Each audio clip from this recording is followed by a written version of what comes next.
This Week in Agribusiness.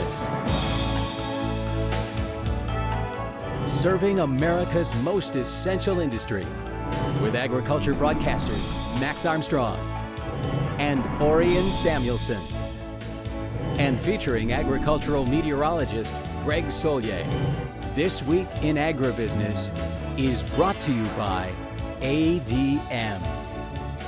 Hello, everyone. We welcome you to this weekend's edition of This Week in Agribusiness. A busy time of the year on the farm. We're in the midst of planting, or trying to anyway. Trying to plant, but as long as we can't plant, we can go to things like Bacon Fest in Chicago.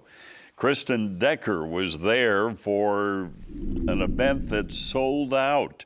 And when you get a look at the size of the crowd, it tells you something about the growing demand for bacon. If you are a pork producer, you should like this story because a lot of people in Chicago spent this past weekend looking in on ways to enjoy bacon. Here's Kristen with her report.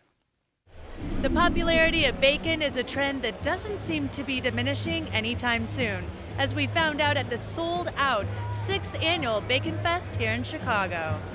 This year we have more than 160 restaurants, more than 4,000 guests, more than 7,800 pounds of Newski's Applewood smoked meats, and it's the biggest event ever, and we're really thrilled.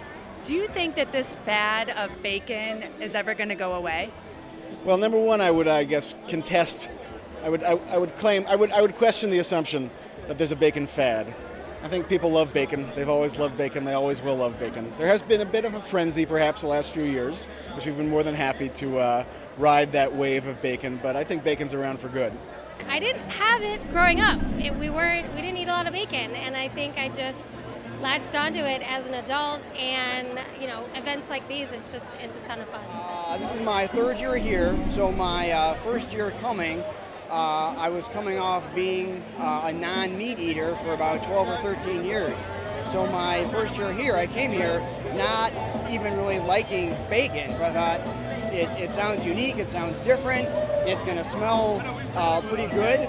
So I came here and I kind of fell in love with bacon.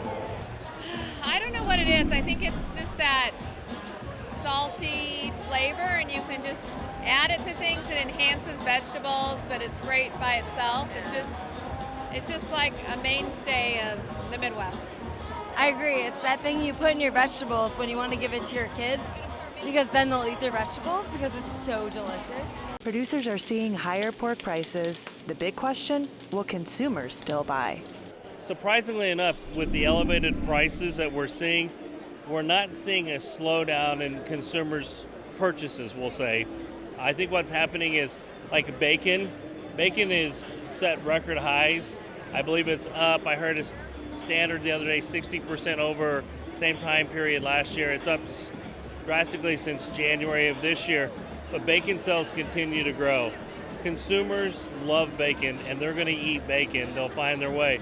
Even in restaurants. Restaurants are charging a little more for a side order of bacon, but that's because of the cost. Consumers still order it, and we're not seeing a decline in the consumer demand for pork products right now. I feel like it's one of those things that's you're hooked, you can't stop. Yeah, bacon is a necessity. I think there would definitely be a black market for bacon if the prices increased. I would probably cut back on other things just so I could have my bacon. I'd buy that before I buy gas for my car. We've never had a bacon shortage at Bacon Fest, and we never will. Even with pork prices on the rise, consumers' taste for bacon remains strong. Reporting in Chicago, I'm Kristen Decker for This Week in Agribusiness.